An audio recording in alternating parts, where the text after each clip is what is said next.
A ranger, tied up and left alone in the heart of the savannah, completely at the mercy of the wild. The sun burns above, flies buzz. No one knows he's missing. But then, out of the tall grass, a pair of leopards appear. What they do next isn't just unexpected, it's unbelievable. Because this time, the wild doesn't attack, it chooses something else.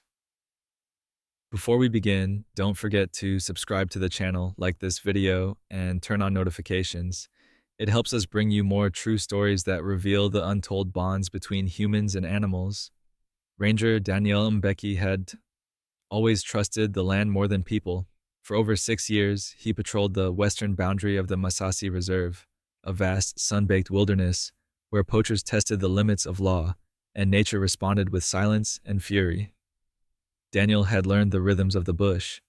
He could spot fresh hyena tracks from 30 feet, sense when elephants were nearby, and knew every tree by name. He wasn't fearless, he was prepared. But nothing could have prepared him for betrayal. That afternoon started like any other. A tip had come in from a young man who claimed he'd seen snares near the dry riverbed. It wasn't unusual. Poachers often used locals to set traps discreetly.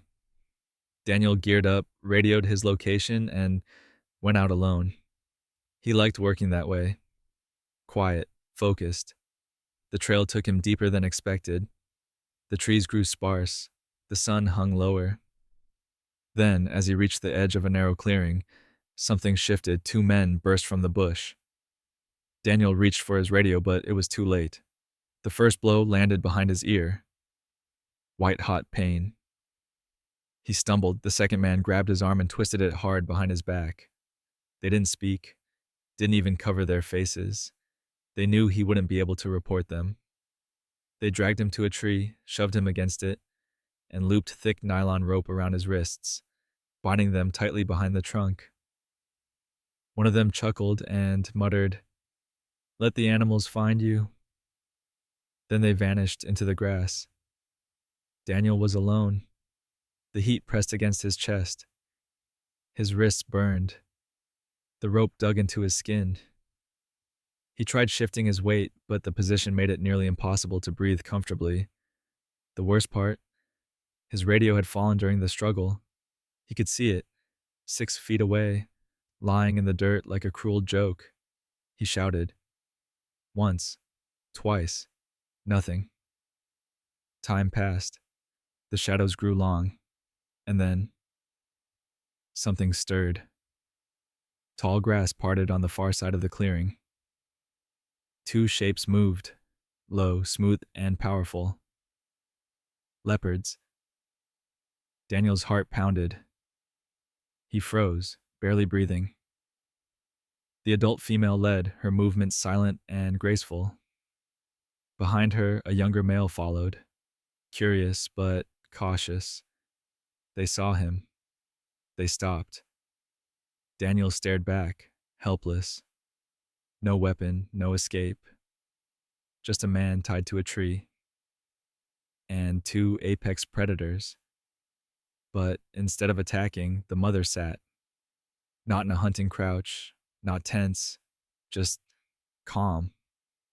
And then the younger one stepped forward, slowly approaching the ranger. Something in their eyes wasn't hunger. It was recognition. And Daniel realized, with growing awe, this encounter wasn't going to be what he feared. The young leopard moved closer with deliberate curiosity, his rosetted coat glowing in the slanted afternoon light. Each paw step was nearly silent, his muscles flexing under the lean grace of adolescence. He didn't stalk, didn't crouch, didn't growl. He simply approached. His golden eyes locked on Daniel's face. Daniel froze, his breath shallow. His arms throbbed from the rope cutting into his skin. He couldn't move, couldn't run. He was exposed, upright, tied to a tree with sweat dripping down his brow and blood trickling from a cut on his forehead. The leopard stopped barely 2 feet away. Then, to Daniel's disbelief, it sat. Its head tilted slightly, studying him.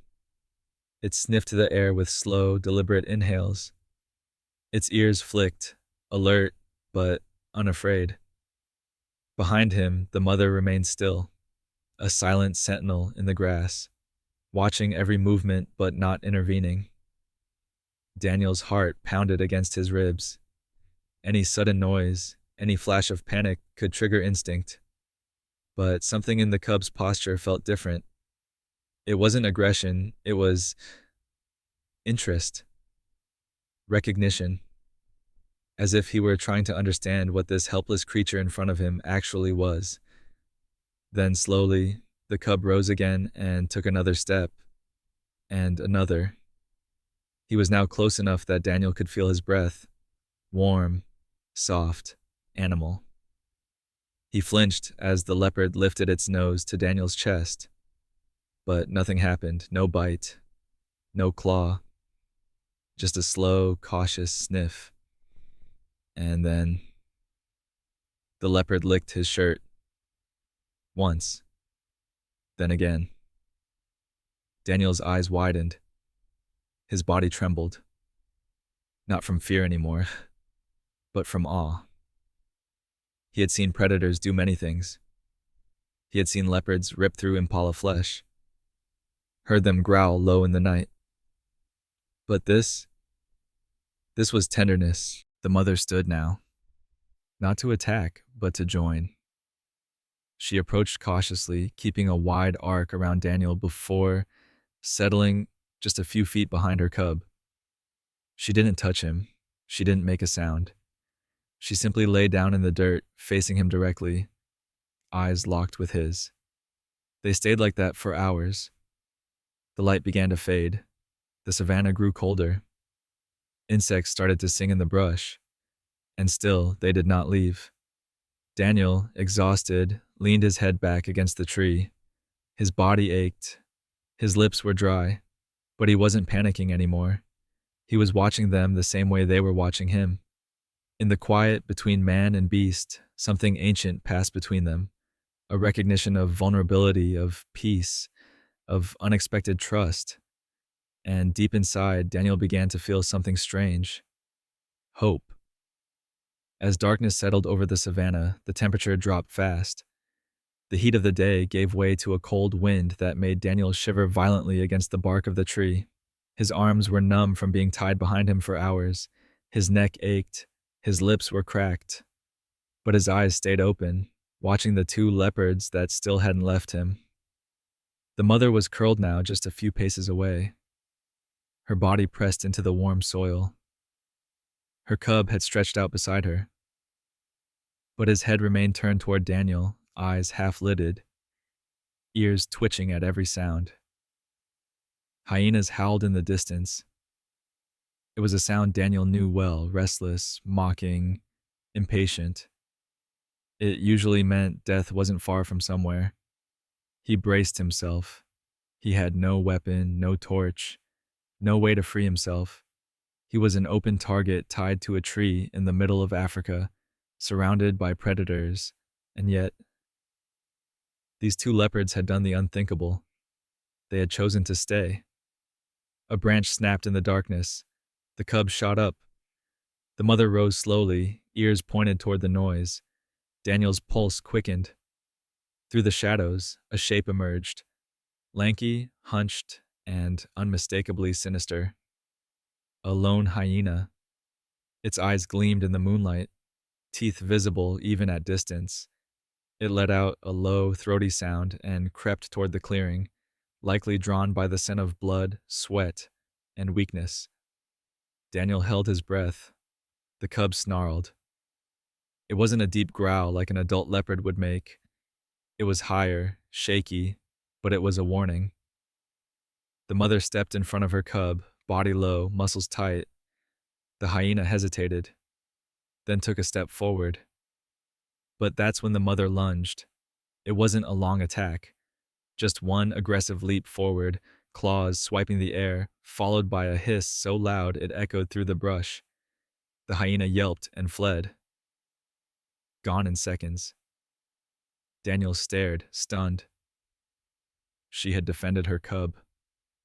and him. She had claimed this space, not just for her safety, but for his. The cub returned to her side, rubbing against her shoulder as they both lay back down. And once again, calm returned to the clearing. Daniel, trembling from cold and disbelief, let a tear slip down his cheek. He wasn't safe. Not yet. He was still tied, still stranded, still injured. But he wasn't alone. Somehow, two of nature's most solitary creatures had decided he belonged with them. Not as prey, as something else, a presence. And as the stars thickened above and the grasses whispered around them, Daniel's head finally lowered and his eyes began to close. He slept, surrounded by leopards. Morning arrived with a soft breeze and golden light spilling across the savannah. Daniel stirred, blinking against the sun, unsure for a moment if he was dead or dreaming. Then the ache in his shoulders reminded him he was still tied to the tree. But something was different. The mother leopard was gone. Only the young male remained, lying in the tall grass a few feet away, his eyes blinking slowly, his breathing calm. He looked relaxed, familiar, as if Daniel waking up again was no surprise at all. Daniel turned his head slowly, wincing as pain shot down his neck. He scanned the key at the horizon. His radio still lay too far to reach.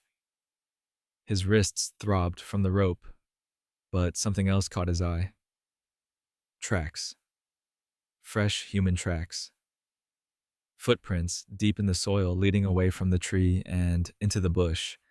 Someone had come close. Someone had walked near during the night. Then he saw it, a scrap of blue cloth, tied around a tree branch just 20 yards away. It was standard procedure for rangers to mark their direction if they were tracking something. Someone had been here. Hope flared in Daniel's chest. Maybe backup had come.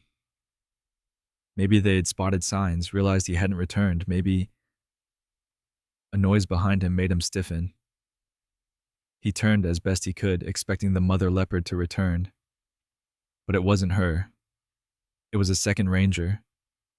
Boots worn, rifle slung over his back, brow furrowed in shock as he spotted Daniel tied to the tree. Daniel? His name was spoken like a prayer. Daniel, it's Samir, hold on. He rushed forward, cutting the ropes quickly. Daniel collapsed forward, too weak to stand, arms numb.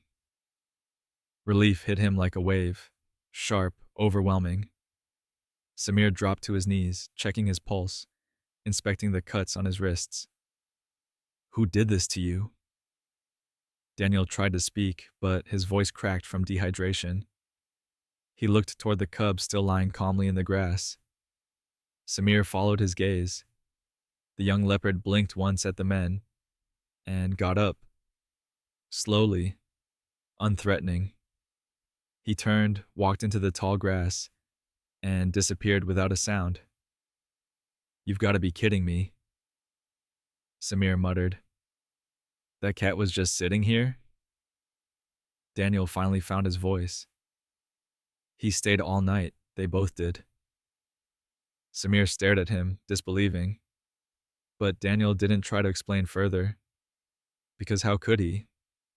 How do you explain that the thing everyone feared chose to protect you? That nature didn't destroy you when it had the chance. It saved you. And that when no one else could hear your cries, the wild did? Back at the ranger station, Daniel lay wrapped in a thermal blanket, while a medic cleaned the rope burns on his wrists.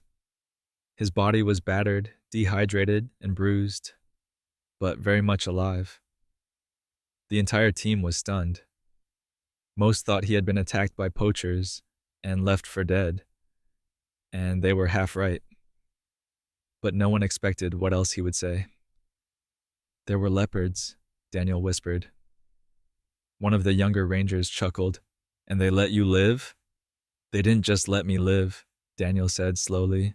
They stayed. The room went silent. Ranger Samir stepped forward, arms crossed. Stayed. How? All night. The mother sat near me, the cub came close. They could have killed me at any time. Or walked away, someone else added. They didn't. His voice was hoarse but steady, and something about the way he said it, without exaggeration or drama, made the room fall still. Later that afternoon, the footage came in. The camera traps Daniel had placed earlier in the week, including one angled toward the riverbed, had continued recording during his disappearance. Samir and the head ranger reviewed the clips on the main monitor. What they saw made their jaws drop. There was Daniel slumped against the tree. His body was motionless. Then, movement. 2 leopards. The adult female circled him slowly, then lay down at his feet. The cub sniffed his face, touched his chest with one paw, then curled next to him in the dust. Hours passed in the time-stamped footage. The leopards remained. Even when a hyena appeared in the frame, creeping along the edge, the mother leopard rose to her feet and sent it running with one charge. Samir hit pause. She protected him. The head ranger nodded, stunned, and stayed. All night. By the next morning, the clip showed Daniel still unconscious, and the cub still beside him. Nature doesn't do this, someone whispered behind them. But it had. The footage was shared privately with reserve management. Then, by request, with a conservation nonprofit. Within 24 hours, it went public. The world reacted in disbelief. Headlines spread like wildfire. Man tied to tree in the wild. Leopards guard him through the night. Predators turned protectors. Ranger shares a story no one saw coming. Cameras capture the impossible. Big cats defy instinct to save a life. Daniel didn't want the attention. He didn't give interviews, but he allowed the footage to speak for itself, because some truths were bigger than one man. Some moments, rare, wordless, wild, existed beyond science or stories. And somewhere, out in the bush, Daniel knew. They hadn't just saved his life. They had changed it. Weeks passed. The story had circled the globe and back. Experts debated it on wildlife panels. Psychologists discussed trauma and interspecies empathy on morning shows. Millions watched the footage again and again, captivated by the stillness, the mystery, the choice those leopards had made.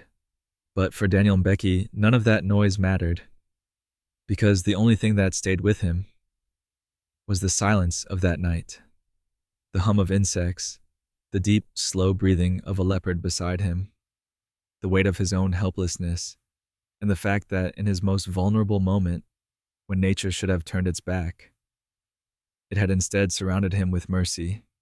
He was back on patrol now, slowly regaining strength. His superiors had offered him a transfer, a quieter post closer to headquarters, safer. He declined. He needed to go back, not to chase what had happened, but to honor it. That morning, he returned alone to the tree. It was still there, its bark scratched and scarred where the rope had once bitten into his skin. He ran his fingers over the rough surface, then looked down at the soil beneath.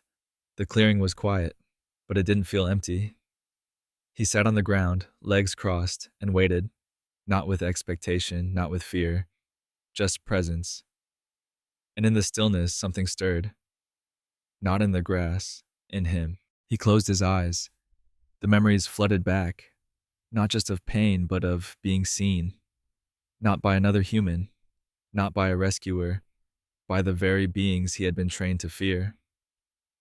Leopards. They hadn't helped him out of affection, or understanding, or compassion in the human sense.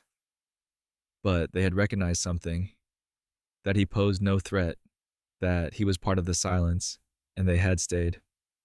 As the wind picked up and the sun climbed higher, Daniel stood and turned to leave. Then he heard it, a low chuff. He turned sharply, and there she was, the mother leopard, standing at the edge of the clearing, half in shadow, just as she had that day. Her posture calm, her breathing slow. Behind her, two figures emerged from the brush, one unmistakably the younger leopard who had sat beside him that night, the other, a new cub, small, unsteady, and curious. Daniel froze. 3 leopards, alive, healthy, unafraid. He dropped to one knee, eyes wide, hands loose at his sides. He didn't move, didn't speak. The younger male walked forward several steps, head low. Then he sat, just like before, watching. The new cub mimicked him, stumbling slightly before settling onto its haunches. And the mother? She blinked slowly at Daniel, then lay down. Like she had done before, Daniel felt a tightness in his chest. He didn't cry. He didn't need to. Because this was no reunion. It was a recognition of presence, of survival, of something unspoken that had never been broken. That evening, he returned to the station and told no one. No footage, no selfies, no camera traps. Because some things weren't meant to be shared. Some things weren't meant to be believed. They were just meant to be. And deep in the savannah, beneath a sky blazing with stars, a ranger who had once been left to die now walked with something no one could take from him. A story not of fear, but of grace. If this story moved you, remember, not everything in the wild is what we expect. Sometimes, when we are most helpless, the world doesn't strike. It kneels beside us and waits. Subscribe to the channel, leave a like, and share this video with someone who still believes there is kindness in the places we fear most. Because sometimes, even the wild chooses to protect.